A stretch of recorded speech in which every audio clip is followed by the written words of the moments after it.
Well, a great win, great team win, great program win. Couldn't be happier for our young men. They demonstrated a lot of resiliency. That team that we played, they had something to play for, a winning season, and most would say we didn't. But we talked about pride and put on the backs of some of our seniors that they could leave a lasting, impressionable legacy in winning their last football game, and it would be something to certainly show the younger players that are behind them about the importance of how every game matters. And I think the greatest thing that I got away from it was, time and again, even through some adversity, these young men displayed some resiliency. I think that has to be a part of a championship makeup, and it was very, very positive and really wonderful to see that in the last game, the final game. Again, they stood up and showed some resiliency in battling back from 10 points down to win a good South Carolina State, to beat a good South Carolina State football team. As you mentioned, the team down 10-0 at halftime. What was the difference in that second half? I think we just we had some words at halftime, and it was just about, hey, you only have a half. For some of you, it's a half of football. That the next day is not promised or guaranteed to any one person. The next opportunity is not guaranteed, but we do have this opportunity of a half of football left, and kind of look to as many of the seniors or those guys who will be playing their final game in the eyes, in the eye as much as possible, and encourage them that you guys have to lift this team up and get it going. And I'm just grateful that they responded. They left on the field, gave tremendous effort, and you could see as the game went on, some of the younger players or some of the guys that were only playing, role players, they followed suit, whether it was on the special teams or, one or two plays here. It just energized us and helped us win the football game. What is the focus of the team now? Well, right now, the most important thing is that we finish off strong, finish off the semester strong academically. I've always preached to our young men, be the best student you can be the best person, but be the best student you can be. If you're a 3.0 type student, then perform to that level or higher. If you're a 2.5, then perform to that level or higher. If you're 4.0, perform to that level or higher. So right now, the focus has been make sure that you finish up strong, complete all your tests, all your assignments, and make us proud for what we're capable of doing that in the classroom. And when you accepted this role as interim head coach last winter, you understood the nature of an interim role. Now that the season is over, is the full-time head coach job here at NCCU something that you still want?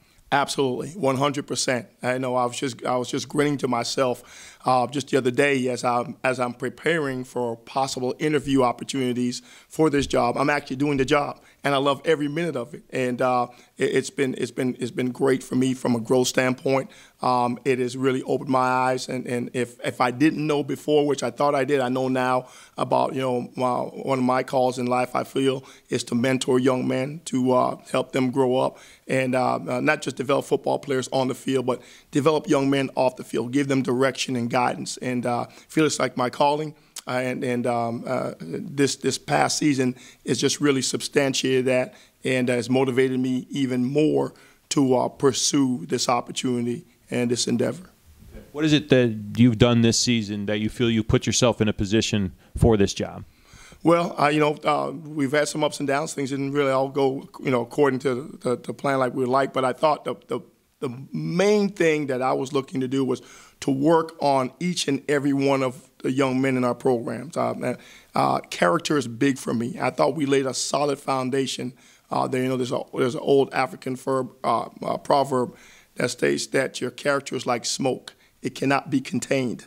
That was shared to me, by our chancellor, and it's something that I have shared with our team over and over and over, that you have to become young men of substance.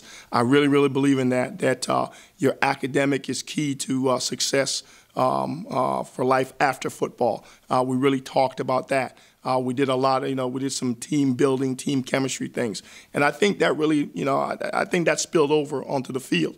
I think our chemistry was better this year than it was the previous year. And like I said, I firmly believe that the results will come. So having built that foundation, I'm looking forward to a great season next year going forward, and looking forward to these guys doing big things both on and off the football field.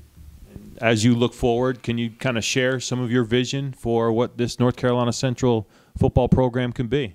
Well, I would like for our young men to really be to have a presence in our community, to be known for, that's the team, that's the student athletes who are visible in the community, in charity events, wherever you need our help, we're there to support our supporters in the classroom, that they're performing up in the 3.0 and doing very well academically, and on the football field. I feel like we have championship caliber type athletes. I think this is a championship type caliber program. We certainly had like I said, a minor setback this year, some growing pains, some adversity that were a little difficult to overcome, some that I had not experienced in my previous 4 years here. But that said, I think the future is very bright. I think we can be a consistent winning program, competing for MEAC championships year in and year out. This has been an exclusive presentation of the NCCU Sports Network.